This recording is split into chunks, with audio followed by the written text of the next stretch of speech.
What's going on, everyone? It's Ray Sean, and I'm back with another edition of Workshop Wednesday. Today, I'll be talking to you guys about AOD education, otherwise known as alcohol or other drugs education. And what I will be covering today is, alcohol, why people use it or why they don't use it, some reasons to change their alcohol use, different types of drugs and the risk associated with using those drugs, strategies for if you want to drink in a healthy manner, and then also just some take home messages to take us on home. So, why do people use drugs and alcohol? Some common reasons for their use could be to feel accepted by their friends, to enhance their mood, to relax or calm down, to feel more confident at parties, to escape and cope with difficult situations or feelings, to have fun, because all my friends are doing it, to celebrate, to experiment, because I like it. They love the taste, the sensation, the effect, which is one that I really don't hear that much of. For something to do or to fill in time or to feel good. And if any of these reasons are reasons why you may partake in drugs or alcohol, it may be a good idea to kind of, not only think about what your purpose is, but also think about like what kind of purpose it's serving in your life. I've always lived by the term of, for example, I don't drink to feel better. I drink to feel even better. So if I'm in a down mood, I'm probably not going to pick up a drink. But if I'm feeling great, if I'm celebrating a friend's success, if I'm celebrating, getting off of social distancing, I may have a drink or two. But just being very mindful about what your reasons are for doing it. And I think understanding why you are partaking in drugs or alcohol, namely alcohol, I think that gives you kind of an idea of like, what's going on with you, what's going on with your body. Being aware of what reasons you have for doing it could be very helpful in a manner of staying safe. Some common reasons why people don't use drugs, people may drugs or alcohol. They may not like the taste. They may not be old enough. They don't like the way that they act. I've heard people say that it makes them feel sick. They may have commitments the next day. I don't want to get up and I don't want to have a night on the town drinking or, overindulging in alcohol. And then I've got an interview per se in the morning. Then I won't be my best self. I won't be able to perform to the best of my ability. People may be on medication. People may not drink because of religion or fear. And if these are any of your reasons for not using drugs or alcohol, I think that that's totally fine. Just being strong in your decision, being strong and refraining from peer pressure if you are not a drinker or one who indulges in drugs, being mindful and being aware of your reasons for not doing so could give you an out. For example, if you go to a party and you still want to hang out, nah, I don't. I'm definitely cool on the alcohol today. I don't like how it tastes, or I'm only 19. I'm a freshman. Like I can't drink. I have something to do tomorrow. I'm on medications. Even if these aren't your reasons for not drinking or using drugs, using that as an excuse could definitely be helpful.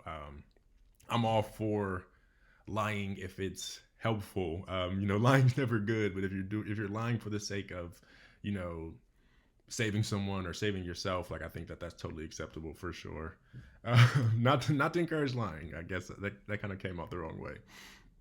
Some common reasons for why people change, they may not be able to afford it. They may feel like they've embarrassed themselves too many times. They make silly decisions. Can't socialize when they are drunk. They've probably been caught by the police. They may feel dependent on drugs or alcohol or feel physically ill.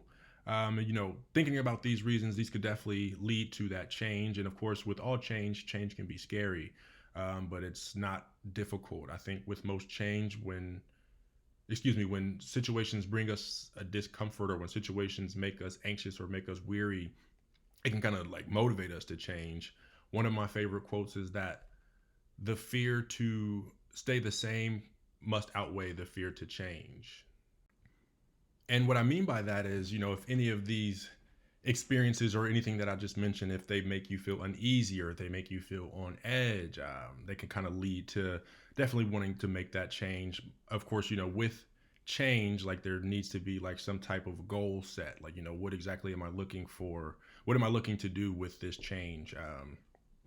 Any other things that I mentioned, if they make you feel uncomfortable, if they make you feel as if, you can't live without alcohol or drugs, for example, that may be a reason to change. If you feel ill without it, if it impacts your relationships or your family life, if it leads you to feeling more moody, depressed, if it has a negative impact on your mood, if you have like, oh, I don't know, I feel like I have an increased tolerance for alcohol, like that could be a reason to change.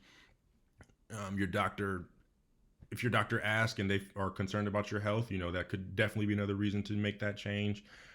If it impacts your schoolwork, like, that could be a reason to change. Thinking about those things, thinking about like how it's infringing upon like your life and your skills, for example, um, could definitely be like motivators or identifiers for why this change should be made.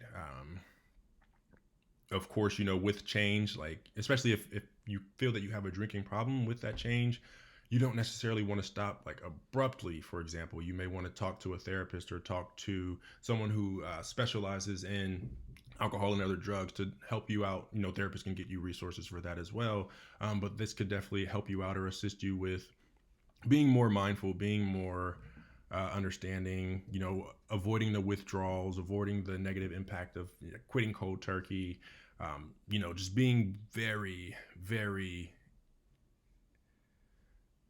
just being very wary about it. There's no other way to really say it. If you feel that a change should be made, if you feel that you are overly impacted, a change could be good. If you're feeling uncomfortable, that's fine. If you're feeling uncomfortable with the change or you feel uncomfortable regarding making the change, like that's normal as well. Don't get too down on yourself, but understand that, everybody has their various reasons. Everybody has their various concerns or struggles. You're not alone in feeling as though you should make this change. Just understand that there are people out there who will support you, who will help you. Me being one of them, I'll definitely help out in any way that I can, as I've mentioned time and time again. But just being very mindful of the impact that it may have on your mental health. Some people may change because it was just like experimental. They were just doing it for short term or they were curious. Some people may just do it recreationally. There are various ways to kind of do it. Some people may do it situationally. I only do it when I'm with certain friends, or I only do it when I, am celebrating a certain accomplishment, thinking about those sorts of things. Understanding that there are risks and harm associated with use. So it could lead to physical health concerns, it could have impacts on your kidney, your liver, even your heart, your brain. Understanding that it can definitely impact those negatively. Understanding that it could lead to mental health issues, i.e., dependency on it, addiction. It could lead to you feeling as though you are very on edge without it. It could lead you to feeling depressed. It could lead you to feeling anxious. It could lead you to really, just feeling as though, God, like man, I really need this beverage. I can't get through the day without the beverage. If that's something that you are experiencing, there may be a sign that you could definitely get some help. Some other risk associated with it is that it could lead to isolation and disengagement from either school, friends, family, or work. Sometimes, especially if we feel as though there's a problem, like it could be a level of shame and guilt associated with it that we may not want to address with other people. If you find yourself feeling guilty or shameful about your use, that's the moment where we really need to like key in and let people know that, hey, I need help. Hey, I'm not okay. Hey, let's go do something else rather than drinking or doing drugs. Let's go shoot some hoops or something. Let's go watch a game. Let's go, I don't know, let's go to church. There's various things that could be done, being good about finding a support system who could help you out with that. Understanding like the impact that it can have on you. It could definitely lower your inhibitions. It could decrease your brain's processing and your brain's functioning. It could increase your risk-taking behavior. Many people take alcohol or drugs, and especially alcohol, like it has that connotation of liquid courage. You may do something that you would have otherwise never done if you were in your sober or right state of mind. It could lead to consenting to things that you may have never consented to, for example. So just being aware of how you are when you're on alcohol, and the impact that it has on you, your mindset, your life, your choices, your decisions. Also being aware of the negative connotations associated with it. Some strategies for healthy drinking, of course. We're not discouraging drinking. We're just, more so talking about the moderation of it, the healthy use of it. So understanding that a standard drink is a unit of measurement, and what that means is one standard drink is also known as 10 grams of alcohol. If you're having a hard time remembering like the 10 grams of alcohol or the standard unit, that's typically one beer or a small glass of wine or one shot of liquor would typically be what is considered a standard drink of alcohol.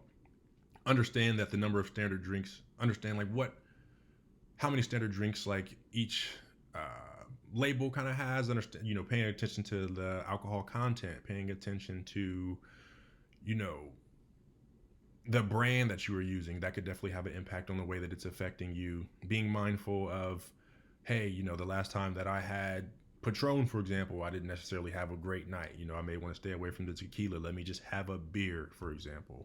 Um, Another strategy would be to eat before and also while you drink. You never want to drink on an empty stomach.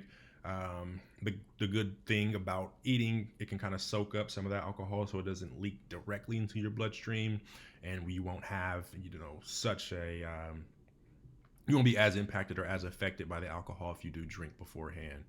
Plan ahead. Be sure to have a safe way to get home. We never, ever, ever want to drink and get behind the wheel. Even if you've had one, be very, very mindful of how you're going to get home. Have a designated driver. Have a friend who may not, of course, I don't want your designated driver to drink. But if you are going to drink, there's many different like avenues out there that you could take. You could do Uber, you could do Lyft. Planning these ways to get home before you drink could definitely save you some time and some worry and some pain later on. Create a buddy system. You look out for a friend and they look out for you. Hey, I'm only going to have 2 drinks tonight. I need you to hold me accountable for that. Oh yeah, I got you. I'm only going to have 1 drink tonight, and then we're going to Uber home. That buddy system can definitely be helpful. Always have an accountability partner. Be careful about drinking alone in that regard. Consider the impacts that it has on other areas of your life. Is it impacting your ability to take exam? Is it impacting your family? Is it impacting your friendship? Is it impacting like the way that you study? Understanding that can definitely, you know, by being understanding of the impact that it has on those various aspects of your life, you could then be mindful of how much you want to take or how little you want to take for that regard. Be aware of your surroundings. Are you somewhere where you know everyone? Or are you somewhere where you don't know anyone? If you're more comfortable, of course, it could be okay to kind of indulge a little more. But if you're not comfortable with the people that you're around, you might want to take a few less drinks or maybe just 1 drink or no drinks at all, for example. Take 1 drink at a time, and don't let anyone top your drink up for you. I like the quote, pour your own poison. Be mindful of what you can handle, be mindful of what you can take, and don't let anyone pressure you to take more than what you are required to take or what you feel that you're required to take. You ultimately have the say so on like what you're going to indulge in. Don't succumb to peer pressure. You've got this. Watch your drink. Always be sure that you have an eye on your drink because you don't want it to, you don't want someone to put something in it or to spike your drink. For example, if you leave your drink alone and you come back, don't drink it. That drink is done for. That's a great way to stay safe and make sure that, no one is trying to, you know, get you in a position to where your inhibitions are even lower than what they would be. Um, Another great thing about drinking would be to be sure that you have condoms with you. That's a great way to practice safe sex. Sometimes we may not think about these sorts of things before we drink. I'm sorry, while we're drinking. So it's good to kind of plan ahead and think about it before we drink. Having that with you could definitely, if you were to make a decision to have sex, you will at least be prepared in that regard. Of course, the take home messages for today would be to have a plan. Don't conform to peer pressure. And if you have any issues or you think someone might have an issue, please talk to someone or encourage them to talk to someone. There is help out there. There are resources that could be beneficial for someone who may feel as though they have a problem. And if you're concerned to talk to someone, my best advice is don't be afraid to talk about it. It's okay. Like, you're not alone. You do have help. Regarding, different resources and different help, I will be sure to again put some resources down in the bottom where you could go for help. Again, make sure you guys are safe and make sure that you are not partaking in more than what's required of you. Drink safely, and most of all, have fun when you do drink.